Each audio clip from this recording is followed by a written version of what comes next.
Hello and welcome to Table Ready. My name is Noah and this is the Critical Review, where I critically review every episode of the new campaign of Critical Role.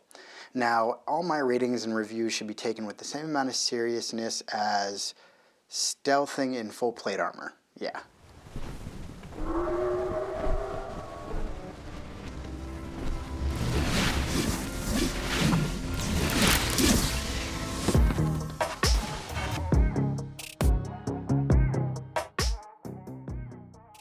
First, I just want to acknowledge that the space is a little different.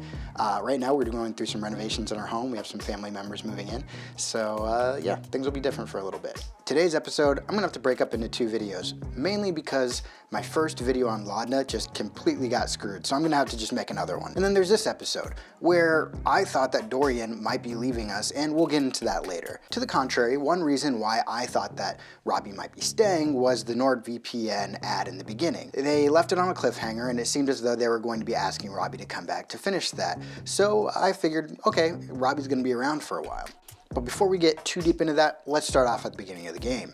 The party starts off with drinks and a game that Ashton starts. I actually played a similar game with my players in the game that I'm DMing right now in order to get some of the personal character lore so that everyone can feel connected to each other's backstory. The game works out better than I think Taliesin was expecting, and he's very pleased with himself. The way the game plays is they basically do rollies. Whoever rolls the highest and whoever rolls the lowest is selected out. The highest roll gets to ask the lowest roll a question, and here's what we learn.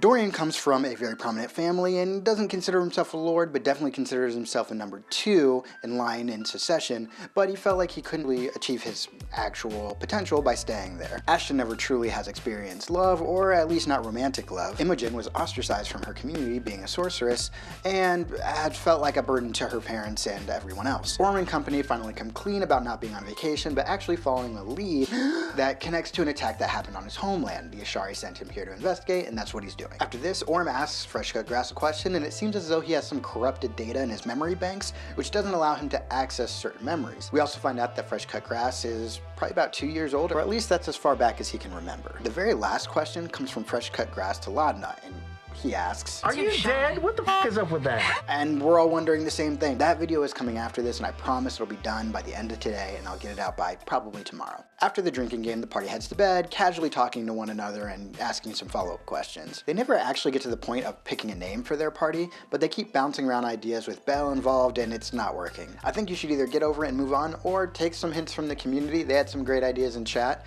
and actually, if you guys have any cool ideas for the party name, it doesn't have to include Belle.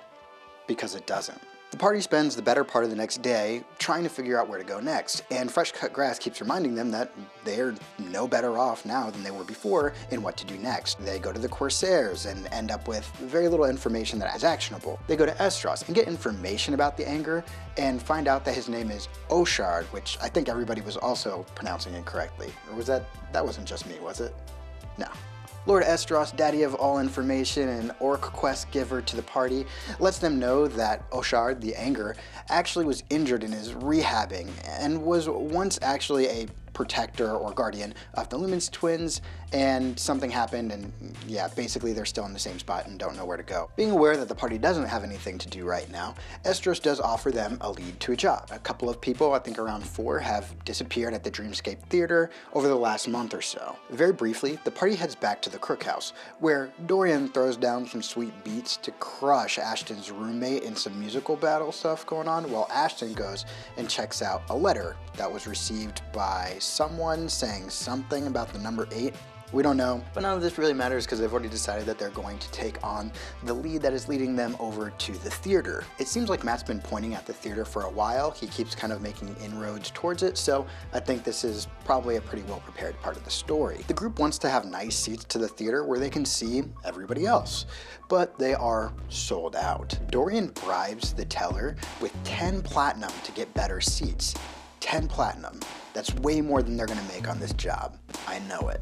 And at this point, I'm getting flashbacks to, well, Belle, dropping dollars before his departure. And I'm starting to wonder, is that what's going to happen? Is Robbie making an exit here, just dropping platinum to get the party to where they need to go before he leaves? I'm not sure. This isn't made any better when Dorian notices that some of the Corsair are following them again. even though they were told they wouldn't be followed. I'm guessing it has something to do with the fact that they let them know that they're working for one of the wealthiest men in town. That's not where it stops. Dorian is asked to leave the party and go speak with a patron here. He does, leaving with a sending stone, and this is where I'm starting to get more flashbacks. Is this where he leaves the party? He's pulled away by this hooded figure who we later find out is Cyrus, Dorian's older brother. Dorian is scared and worried about his mother, who now seems to be left alone. But it seems as though his older brother has been freed from whatever was going on back at their house. Backstory interest? Absolutely. I gotta give this moment a 9 out of 10, mainly because you bait and switched me. I thought that Dorian was done, but it does feel like there might be a short-term outro coming in. Let's get to some more ratings. One thing for the production team, I actually really like that they have the rolling stats going in the beginning of the episode so that you can see each one of the characters and all of their stats. I actually kind of wish that it was going on throughout the entire episode, but I get it, you have sponsors. Let's see, I like that it's there, but I don't like that it's not there all the time, so we'll give you a 7 out of 10 for it, but if it could be there all the time, you're gonna get a 9 out of 10. I love seeing those stats. Sam plays letters almost like a therapist, like his job is solely to improve the lives of the soul touched around him.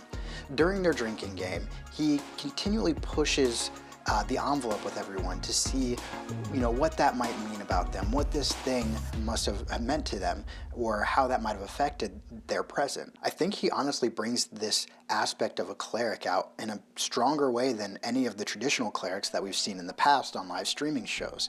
He's not just a healer of their bodies, he's also a healer of their souls.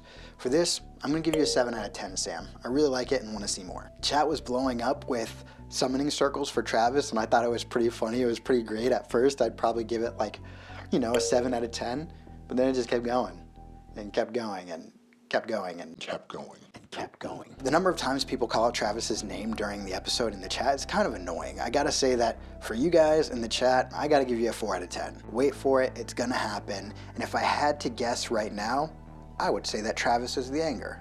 Yep, I think that Travis is the anger. The expression on his face in the first episode when Orem brought him up kind of gave us all some hints, right? That coupled with the fact that he could be here right now, but Matt seems to have created an injury maybe to prolong the time frame between now and when Travis is ready to come into the party. If this is true, then it is my belief that Travis's character, the anger, is probably just being misunderstood and will eventually join the party in a positive way. But it could still be true that he is evil and that the party is going to have to deal with him in a different way. Sam's Jazz's Chaos drink canister, freaking perfect, 8 out of 10. During the drinking game, Fresh Cut Grass is asked if he ever wakes up on the wrong side of the bed.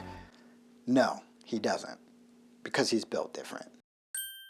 9 out of 10. I love that the party is spending more time in Gotham City than they are in Wayne Manor, if you know what I'm saying. I gotta give that a 7 out of 10. Oftentimes in these high fantasy role-playing RPGs, we deal with high prestige, kingly stuff, but here we're slumming it, and I like that. 7 out of 10. Ashton redacting the letter before giving it to Imogen seems pretty hypocritical. Ashton's whole gimmick was everybody should just put their cards out on the table, we all have to deal with the same amount of information, and then immediately shows the entire party that that's not the case when it comes to Ashton. I gotta give that a 5 out of 10.